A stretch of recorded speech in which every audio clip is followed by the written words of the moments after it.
Um empatezinho lá. E vai ter uma sequência de jogos fora de casa.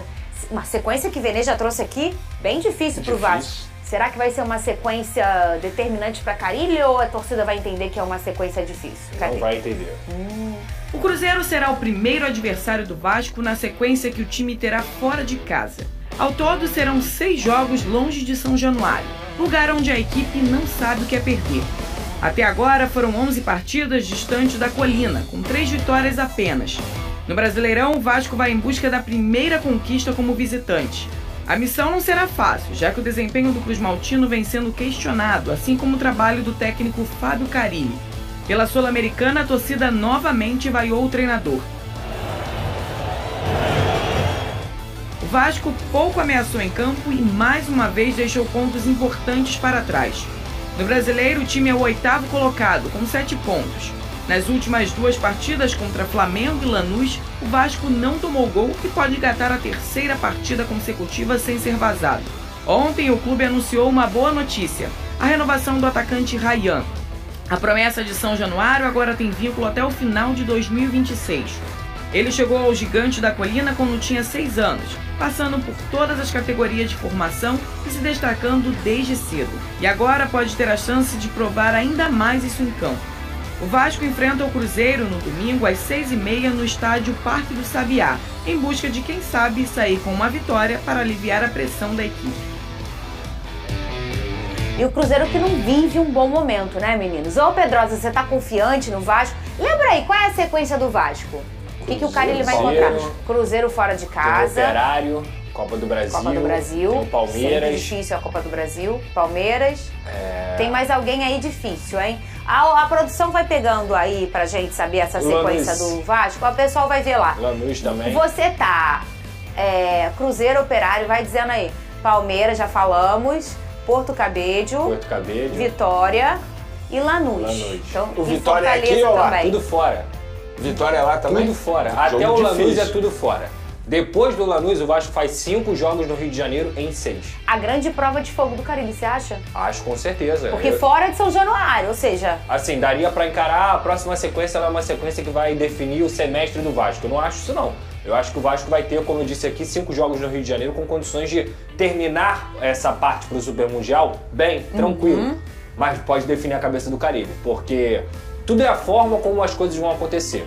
Se perder pro Cruzeiro, Pedrosa, o Carille cai? Depende. Como que ele tá perdendo? Ele tá perdendo jogando bem? Ele tá perdendo conseguindo mostrar alguma evolução? Ele tá perdendo conseguindo fazer o Vasco conseguir competir? Talvez não. Se ele perder, tomar um 3-0 como ele tomou pro Corinthians, ele vai cair.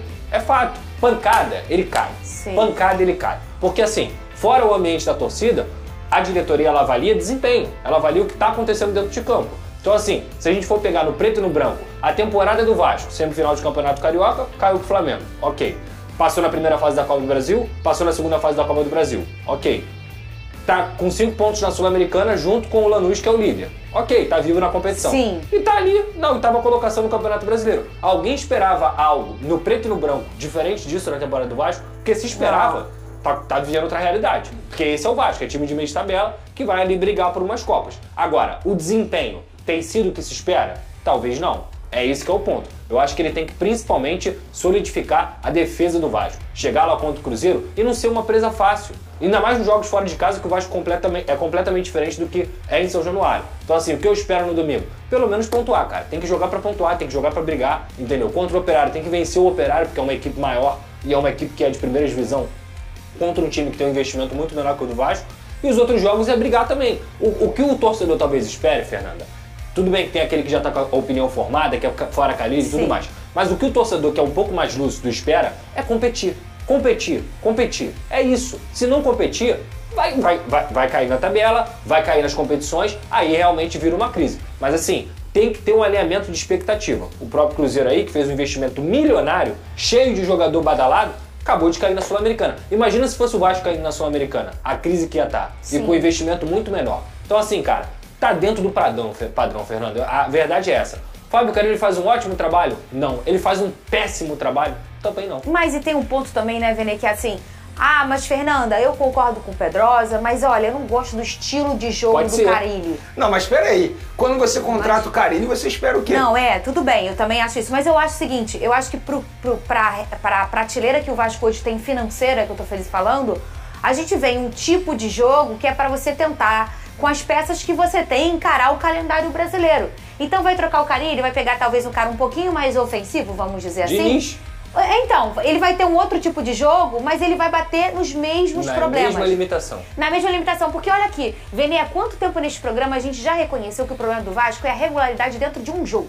E a defesa. Ele não consegue ficar 90 minutos jogando muito bem. Ele joga 45 minutos espetaculares e do nada baixo. E será que a culpa é sempre do treinador? Eu acho que são as limitações ali que o Vasco acaba tendo. Porque o Vasco tá num momento de se reconstruir. Ele teve um momento que ele virou SAF. Gente, isso é muito... Se a gente parar pra pensar. E hoje ele é híbrido. E ele tá procurando um novo cara, ou mulher, ou enfim, empresa, pra comprar o Vasco. Então, a fase do Vasco é muito delicada, Vene Casagrande. Fernandinha, é por isso que eu não culpo 100% o Carille. Sim. Óbvio, eu tenho algumas críticas. Por exemplo, o setor defensivo, que sempre foi forte na carreira do Carille, ele deixa a desejar no Vasco da Gama. Ele precisa melhorar isso. As entrevistas coletivas, eu falo isso porque a comunicação hoje em dia é extremamente importante. E numa entrevista coletiva, quando ele tenta bater de frente com o maior patrimônio do Vasco da Gama e aquele que carregou o Vasco da Gama durante muito tempo, que é a sua torcida, ele estava indo no caminho errado.